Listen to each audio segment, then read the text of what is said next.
안녕하십니까. 기업 재무관리의 전략의 정3권입니다. 우리가 지난 시간까지는 재무관리에 대한 개괄적인 것에 대해서 학습을 했습니다. 오늘은 재무관리의 목표와 그에 대한 가치에 대해서 학습할까 합니다. 먼저 재무관리 학습을 하기 전에 우리나라의 기업이 2018년보다 2019년에 어느 정도 증가했는지를 한번 살펴보면 영리법인이죠. 그러니까 영리라는 것은 영리를 목적하는 법인회사를 뜻합니다. 개인회사는 제외하고요. 그죠? 그래서 전년 대비 즉 2018년보다 아니 2017년보다 18년이 대비해서 6.2%가 증가했다는 거죠. 이게 증가한 건 감사한 게 중요한 것이 아니라 어바웃으로 여러분들이 우리나라의 영리법인 수가 약 66만 개라는 것을 어느 정도 여러분들이 짐작하시는 게 중요하다고 보십니다. 나머지는 참고사항으로 여러분들이 알고 계시면 되겠습니다. 그래서 우리나라 기업은 법인 수는 한 66만 개다 라고 칭하면 되고요.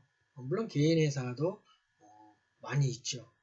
그래서 여러분들이 법인회사의 비율을 알고 업종별로는 참고하시기 바랍니다. 그래서 이런 영리법인 수가 증가하다 보니까 종사자도 그죠? 종사자도 2.1% 늘어난 약 1000만 명이라고 보시면 되겠습니다. 우리나라 인구가 5,200만이잖아요. 그랬을 때 종사자 근무하는 분이 한 5분의 1 정도 되는 1000만 명이 종사자로 법인회사에 근무하고 있고, 물론 매출액도 증가했죠.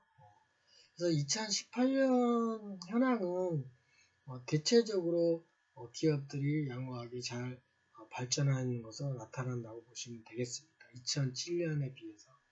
물론 2019년도 경기가 그렇게 큰 저항이 없었기 때문에 약간의 증가는 있을 거라고 예측을 하면서 우리나라의 기업 법인 수는 약 66만 개라고 기억을 했으면 되겠습니다. 이건 통계청에 의한 2019년 1월에 발표한 내용이니까 법인 수는 2,066만 업체다라고 보시면 되고요.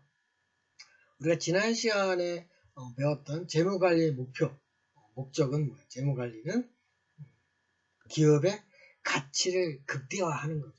소위 말해서 기업의 가치가 극대화된다는 것은 여기서 말하는 value, 가치는 단기간에 이익만 내는 것이 아니라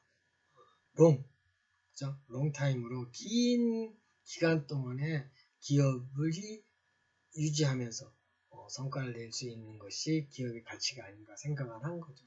그러기 위해서는 기업은 크게 두 가지죠. 자금을 조달하고 그다음에 그 조달된 것을 투자하는 게 재무관리 목표잖아요. 목적이잖아요.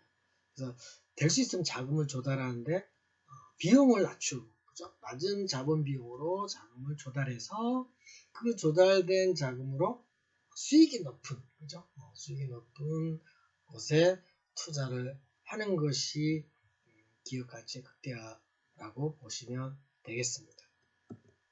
그래서 우리가 새 회사를 설립할 때 여러분이 회사를 설립할 적에 정관에 상법상에 영리를 목적으로 한다고 돼 있어요.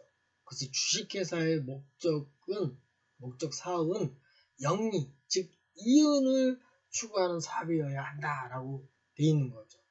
그러니까 회사를 설립하는데 봉사하는 데는 없는 거죠. 그죠? 그러니까 영리, 이윤을 목적으로 한다라는 것이 중요한 거죠. 이거는 과거에도 그래 왔습니다. 그렇지만 이 회사 설립 영리를 목적으로만 하면 이제 문제가 있다라는 것을 오늘 문제 제기를 하고자 하는 것이죠. 그래서 기업의 관리 목표는 첫 번째 이윤을 극대화하는 것이고, 두 번째 여기서 말하는 이윤이라는 게 이제 차츰 설명해 드리겠지만 프로핏을 말해요. 플러피. 그죠?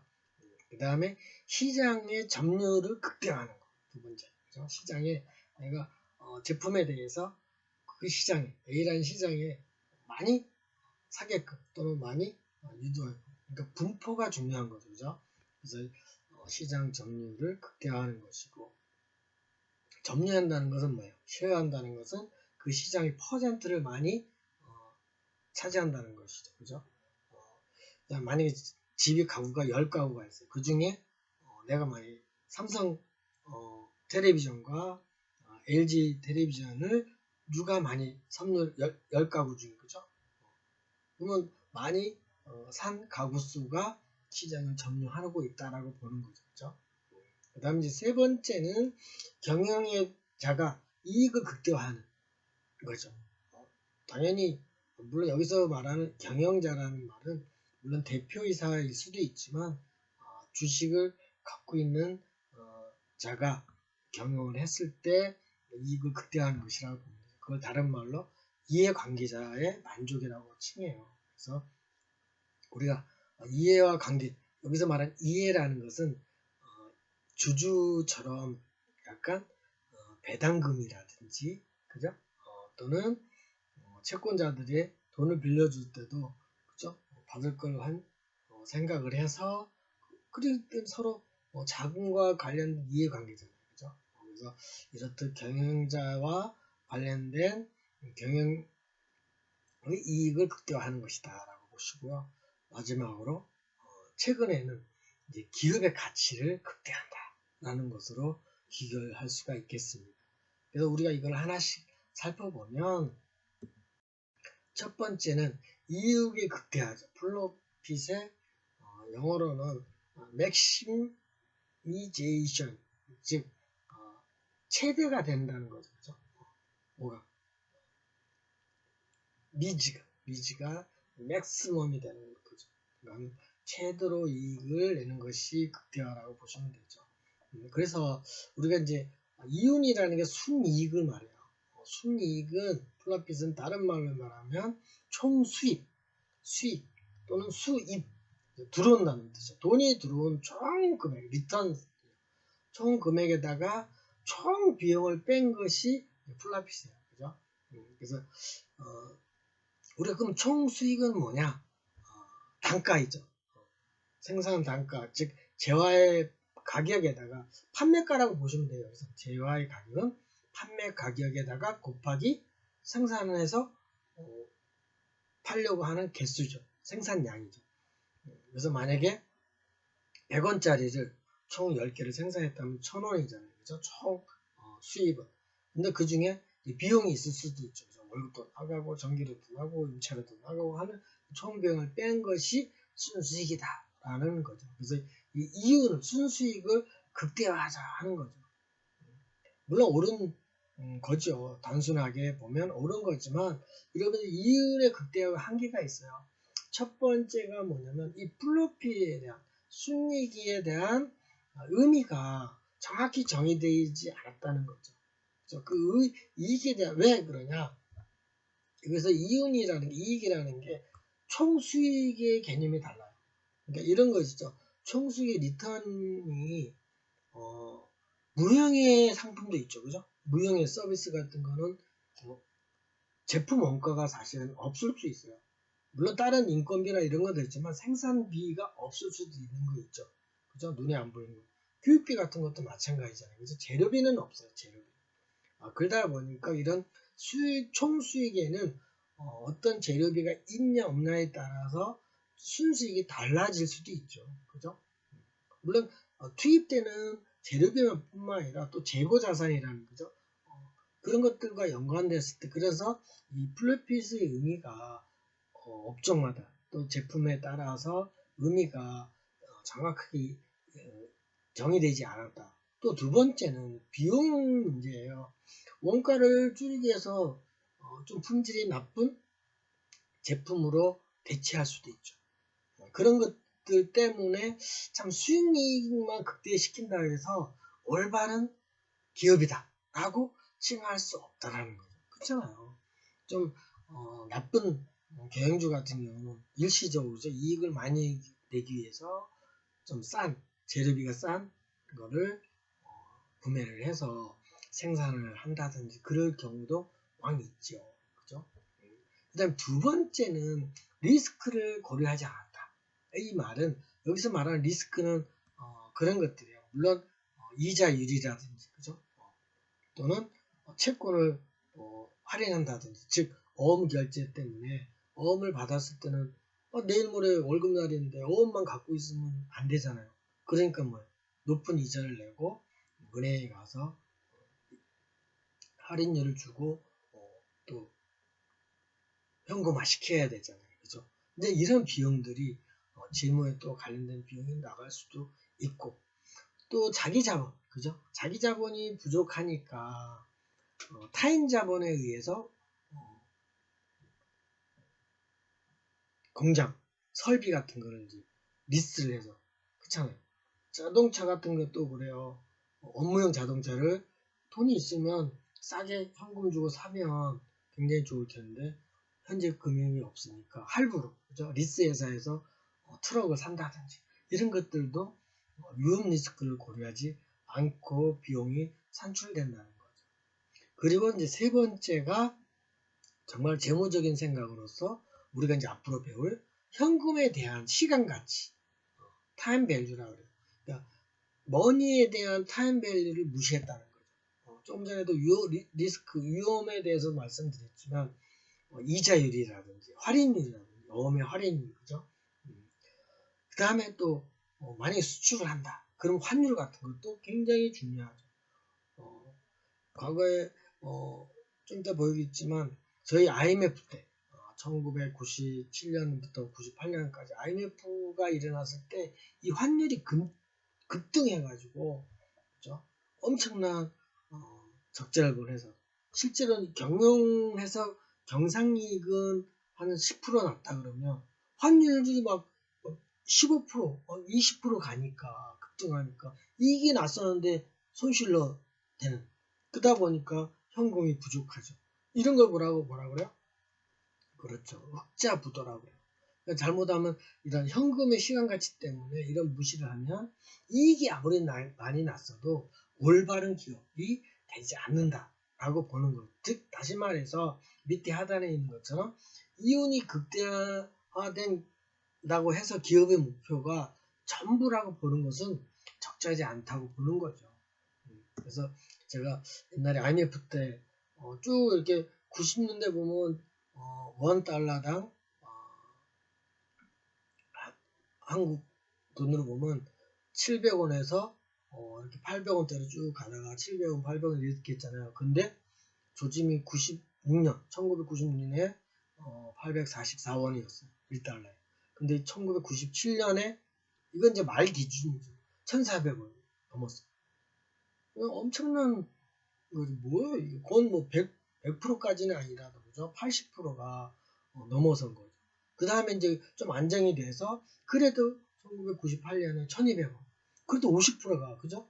844원에서 50%가 인상이 된 거예요. 그러니 기업들이 문제가 돼서 이때 우리나라 큰 기업들 중에 외국으로 저평가돼서 팔려나간 기업들도 왕왕 있죠.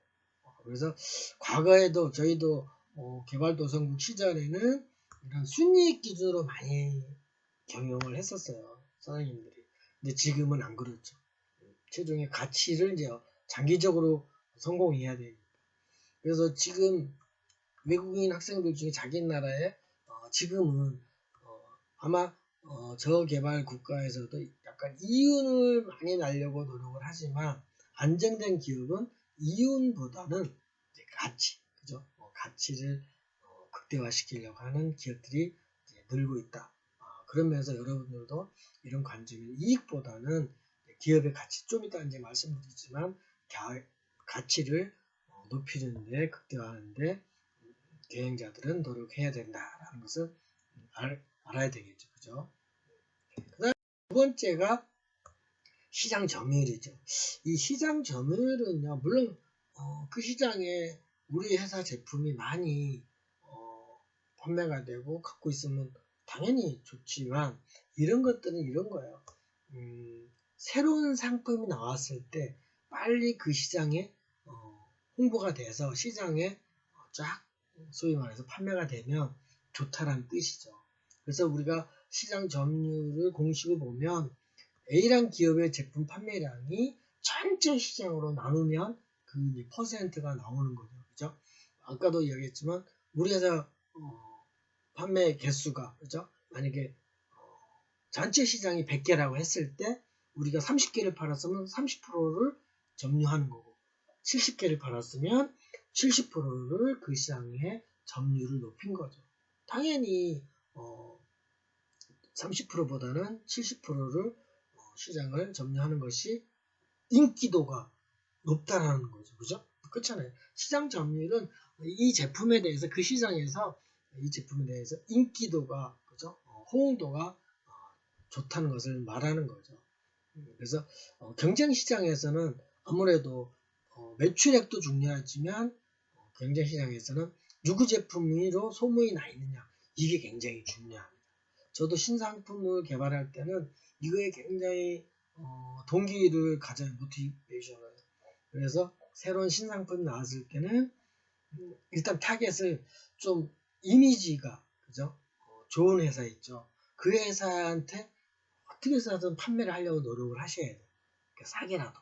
그래서 그 회사가 유명한 회사가 우리 제품을 쓰고 있다라는 거를 뭐 홍보를 해가지고 하면 전략을 세우면 좀 다소 빠르게 쉽게 우리 제품을 판매할 수 있는 그런 전략이 있을 수 있죠.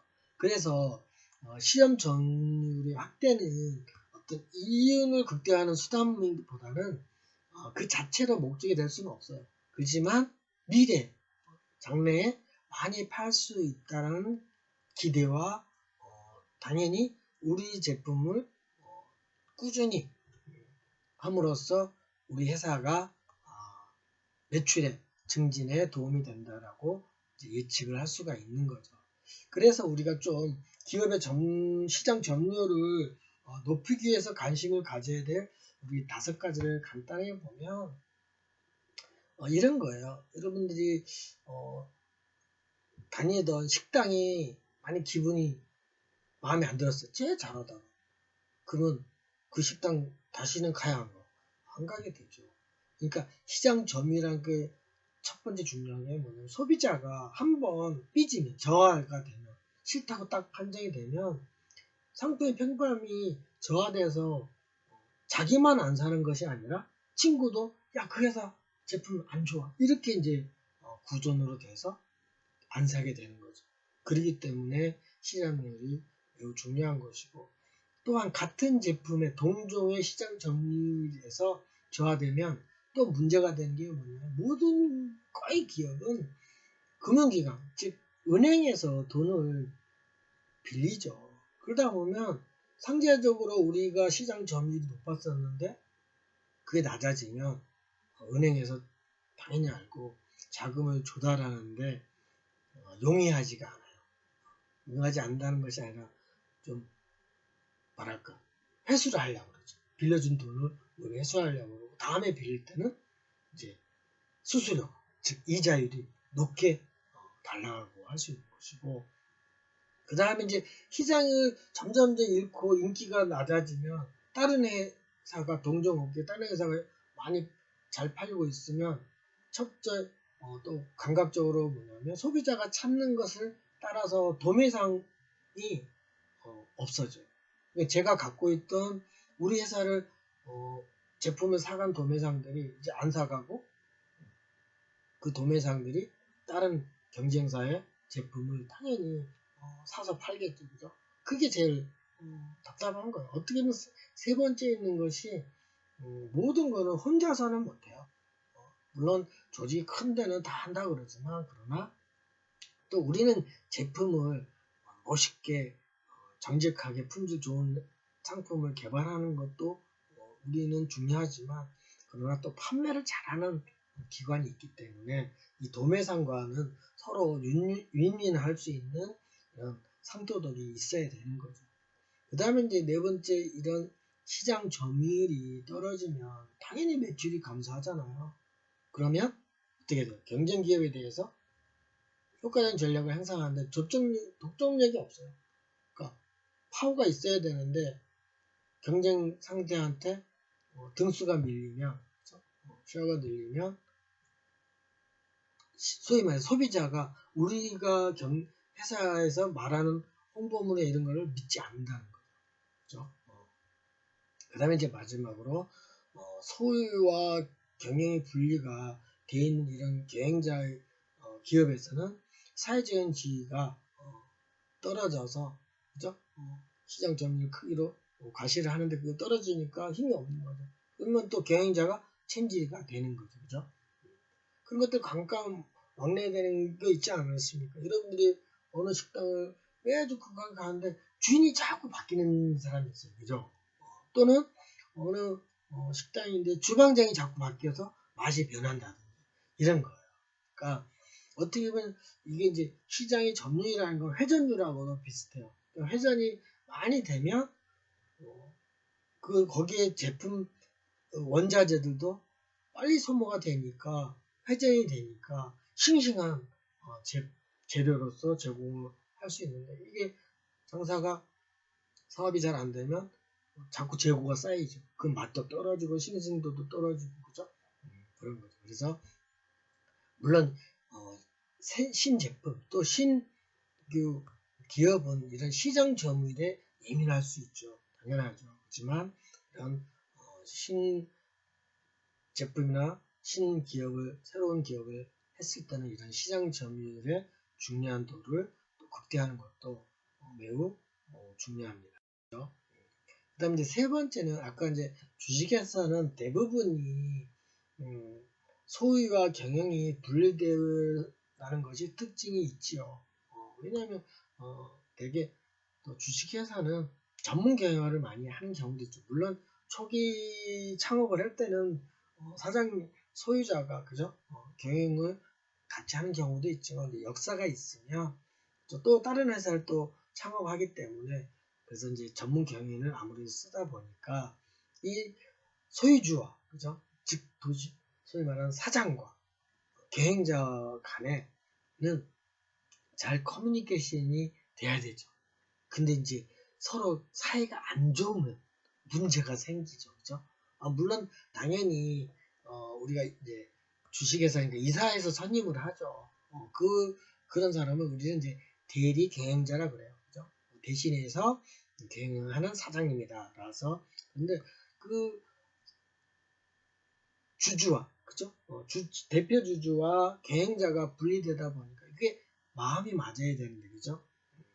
그게 서로 이제 삐그덕거리면 문제가 돼서 그 기업에서 추구하는 목표가 이제 어그러지는 거죠. 그러다 보면 문제가 생기죠. 그죠? 그래서 즉 다시 말해서 대리 경영자가 경영을 했을 때 자신의 누리고자 하는 권리를 향상시키려는 방향으로 목표를 정할 수 있는 거죠. 그렇잖아요. 원래는 원주인은 그죠? 이런 A라는 방침으로 가고 싶은데 장기적으로 그죠? 품질을 많이 늘리고 좀 덜 팔더라도 이러려고 하는데 경영자는 자기 실적을 높이기 위해서, 그렇잖아요. 나는 내가 작년 대비로 A란 경영자고 내가 지금 경영을 함으로써 매출도 늘어났고 이익도 늘어났다고 막 이렇게 하면은 그죠? 거기에는 알고 봤더니 좀 재료비가 싼 뭐 이런 거를 구입을 해서 제품을 만든다든지 이런 이제 소문은 듣고는 있지만 또 함부로 그렇다고 해서 영모식으로 말을 하면 싫어하잖아요. 그러니까 참 조심스러운 문제죠. 그래서 이런 경영자의 이익이 극대화하는 것도 중요하지만 그것이 꼭 올바른 재무관리 목표가 아니다는 거죠.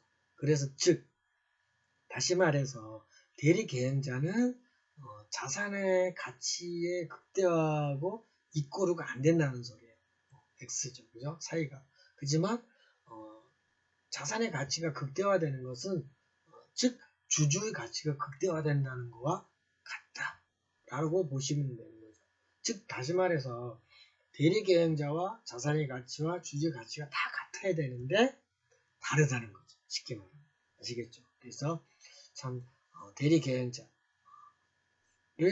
어떻게 서로 관계를 가져가냐가 중요한데 그게 참 쉬운 문제는 아니다라는 거죠. 그죠? 마지막으로는 그래서 기업의 가치를 극대화하는 것이 최고 중요하다라고 하는 거죠.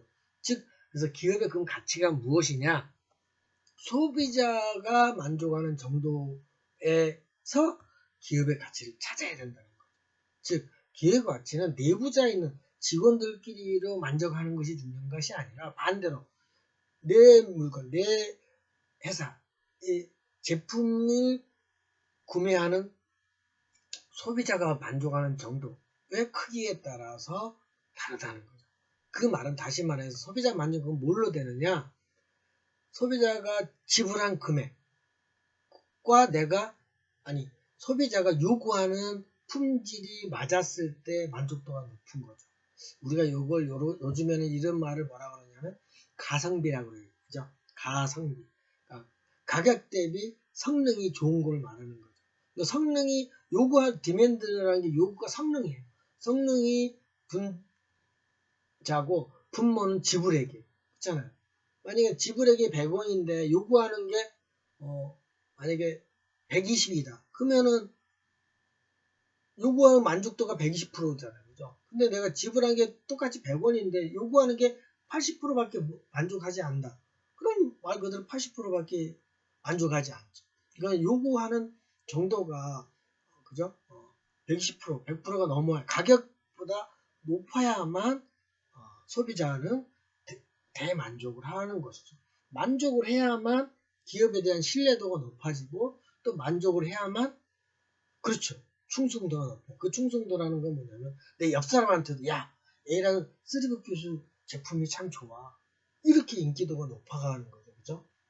그래서 기업의 가치가 높다라는 것은 소비자가 만족인 것이고 그래서 가성비처럼 가격 대비로 요구하는 것을 충분히 해줬을 때 기업의 가치는 높아지는 것이고 다시 말하면 기능이 좋아야 된다는 거죠.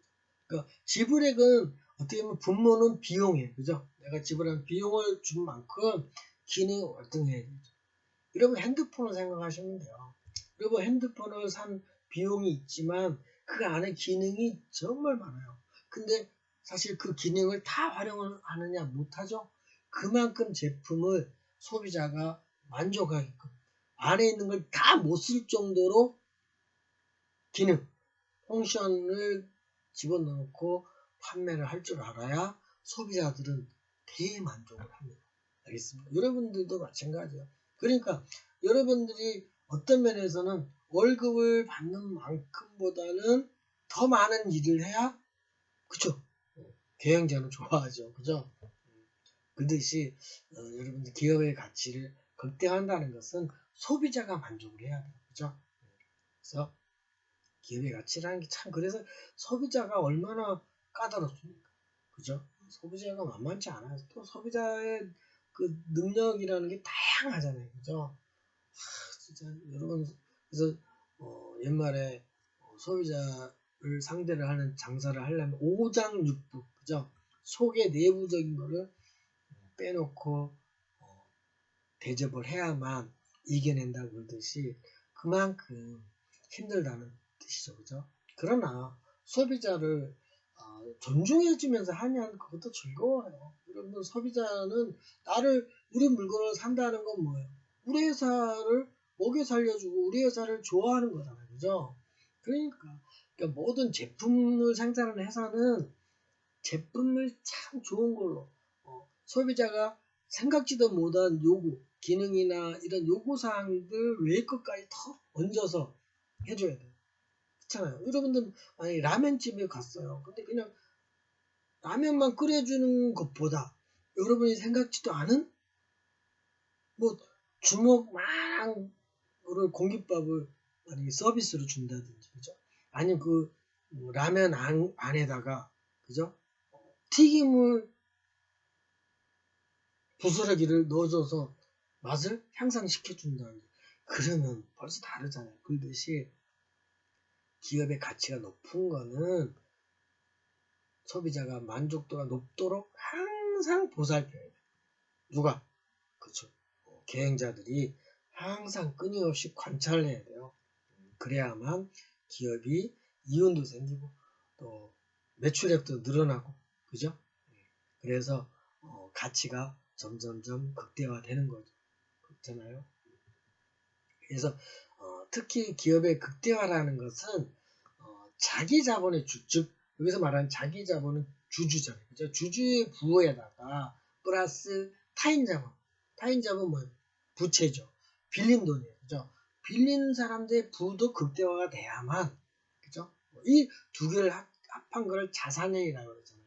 근데 자산의 가치가 높아져야 돼요. 자기만 이득되고 그죠? 타인 자본도 같이 윈윈해서 부과돼야만 이게 부의 가치가 높아지는 것이지. 그래야만 타인 자본의 사람들도 우리 회사를 인정해서 또 우리 회사에 대한 투자를 한 주식을 구매할 수도 있는 거잖아요. 그죠? 그래서 결국은 기업의 가치라는 것은 주주의 가치가 극대화되는 것이고 그 주주에는 자기 자본을 가진 주주도 있지만 사실은 타인 자본을 가지고 있는 이런 즉 뭐 은행이 될 수도 있고 그죠? 또 나한테 물건을 납품해주는 그 기업의 사장님 회사일 수도 있고 그렇듯이 이런 기업의 가치가 극대화되기 위해서는 또 롱런 성공을 위해서는 단순한 짤막한 이윤이 아니라 길게 보고 가치를 극대화하는 것이 중요하다. 그래서 재무관리의 목표는 기업의 가치를 극대화하는 거다. 즉 여기서 value라는 것은 가치는 시간적인 개념도 들어있습니다. 그래서 장기적인 성공을 요구하는 것이죠. 그래서 여러분들이 그렇기 때문에 요즘에 와서 미래 기업의 가치는 하나가 더 추가가 됐어요. 뭐냐면 CSR 말 들어보셨나요? 다시 말해서 기업의 사회적 책임, 레스폰시블. 이건 사회가 같이 기업을 책임져려고 하는 노력이 있어야 되죠. 그래서 제가 그랬잖아요. 기업은 성공했지만 그 성공한 것을 가지고 전부를 하루하라는 건 아니에요. 그죠? 우리가 가끔 뉴스상에서 보면 큰 대기업들이 기부를 하는 문화를 보면 물론 기부도 기업을 사회적인 책임으로 하는 일부분의 행위죠. 그러나 다양하게 할 수가 있는 기능들이 있으니까 여러분들이 이제 사장님이 돼서 대표 주주가 되면 이런 기업의 가치를 극대화하는 것도 있지만 또 그 국가를 위한 사회적 책임 또는 주변에 대한 사회적인 책임 또는 전 세계적인 환경 문제에 대해서 사회적인 책임을 가지려고 하는 마인드가 있어야 되지 않을까라고 생각합니다. 그래서 기업의 사회적 책임이란 CSR이라는 뜻은 그래서 취약계층에 대한 일자리나 또는 장애인, 그렇죠? 또 노인 이런 등등 사회적 서비스를 제공함으로써 사회 전반적으로 목적을 같이 가려는 추구하는 목적이 같아야 되는 것이고 두 번째는 영업활동이나 수행했을 때 그런 수익들이 서로 사회적 목적과 또 재투자에 투입이 돼야 하는 거죠. 그런 것들이 하나의 우리나라의 탄광으로서 이제 했다가 그죠? 강원도에 있는 도시 A라는 도시가 그렇게 됐잖아요.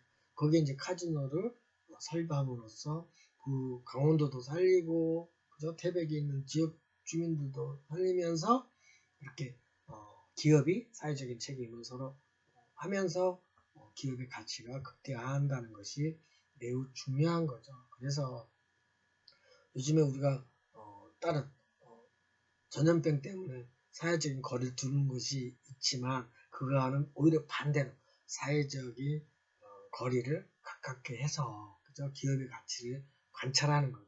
그래서 이런 영업 활동으로 인해서 창출되는 이익을 사업 자체나 그죠? 또는 지역 공동체에 서로 투자를 해서 살아가는 것이 사회적 책임이라고 보고 마지막으로 네 번째는 사회적인 목적에 의해서 그죠? 기업들이 경제적인 환경 또는 사회적인 측면에서 지속적인 성과를 창출하기 위한 거죠. 그래서 앞으로는 이런 사회적 책임이 CSV라고 해서 또 공유 가치를 창출한다. 서로 공유함으로써 가치를 창출하는 거죠. 그러니까 우리가 이런 전염병의 이런 확산 같은 것도 서로 공유를 서로 반대로 하면서 그죠? 거리를 둠으로써 가치를 창출한다는 개념과도 어떻게 보면 부정적이지만 긍정적으로는 가까이 되지만 부정적인 것은 멀리 함으로써 더 이득이 생기는 거죠. 그래서 여러분들은 사장님이 되려는 마음을 가지시고 이렇게 기업은 장기적인 가치를 극대화하는데 어떤 것들이 있나를 한번 살피는 여유가 있었으면 합니다. 그래서 오늘은 제가 간단하게 퀴즈를 내려고 그래요.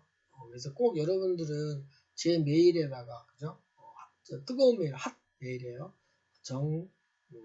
JUNG 3 KWON 로젠지 골뱅이라고 하던데 로젠지 핫메일닷컴에다가 여러분의 학번 또는 이름 그 다음에 정답을 즉시 보내주시면 되는 거예요. 바로 그죠? 메일에다 그냥 간단하게 써서 학번하고 이름하고 그 다음에 정답 딱 뭐라고 바로 보내주시면 출석 체크도 되고 또 중간고사 대신 점수도 반영될 것입니다.